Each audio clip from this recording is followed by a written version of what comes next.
Ito po ngayon ang Tropical Cyclone Bulletin number 2 para kay Florita, si Tropical Depression Floretta. At nakikita natin sa track niya, no? Papunta siya sa west-southwestward within 12 hours.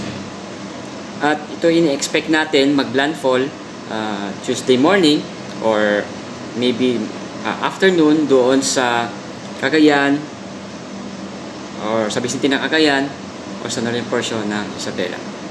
At piniforecast natin na itong si Florita ay maging isang tropical storm. So bukas ay maging maulap, no, at maulan ang unang araw ng face to face. So mag-iit po tayo at magdala po tayo ng payong, especially doon sa parte ng sa Luzon, no? Halos sa buong parte ng Luzon ay magiging maulap at merong mga flood power. Mag-iit po tayong lahat at magtabay sa mga latest update sa Pag-asa. Maraming salamat po.